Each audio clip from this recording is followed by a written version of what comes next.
যাদের স্কিন অনেক সেন্সিটিভ, কোনো ডে ক্রিমই আপনাদের স্কিনে স্যুট করে না, অথবা বুঝতে পারছিলেন না যে কোন ডে ক্রিমটা ইউজ করবেন অথবা নাইট ক্রিম ইউজ করবেন, আবার ভয়ে পাচ্ছেন যে স্কিনে যদি কোনো সমস্যা করে, অথবা স্কিনটাকে অনেক হোয়াইটেনিং করতে চাচ্ছিলেন উইদাউট সাইড এফেক্ট, তারা চোখ বন্ধ করে কোরিয়ান এই 3W ক্লিনিক ব্র্যান্ডের ক্রিমটা ইউজ করতে পারেন।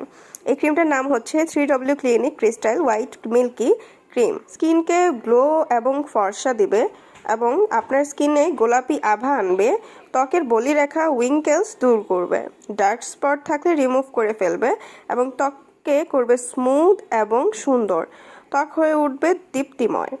এটি সেন্সিটিভ ত্বকের জন্য বেস্ট হবে। তাছাড়াও আপনারা ড্রাই স্কিনে এটা ইউজ করতে পারেন এবং নর্মাল স্কিনেও এটা ইউজ করা যাবে। ত্বকে ছিদ্র থাকলে সেগুলো টাইট করবে, মসৃণ করবে, ত্বক উজ্জ্বল করবে এবং কয়েক গুণ ফর্সা করে তুলবে। হ্যাঁ, এটা একটা ফর্সাকারী ক্রিম। আপনারা যারা ফর্সাকারী ক্রিম চাচ্ছিলেন যেটা কোনো ক্ষতি হবে না, উইদাউট সাইড এফেক্ট আপনাদের ব্রাইটেনিং দিবে, সেটার জন্য কিন্তু আপনারা ইউজ করতে পারেন এবং চোখ বন্ধ করে ইউজ করতে পারেন, কোনো প্রবলেম হবে না। অ্যান্ড ইনশাল্লাহ আপনারা যদি টানা 1 মাস এটা ইউজ করেন, অবশ্যই ভালো রেজাল্ট পাবেন, কারণ এটা হচ্ছে একটা কোরিয়ান প্রোডাক্ট যেটার কোনো সাইড এফেক্ট নেই।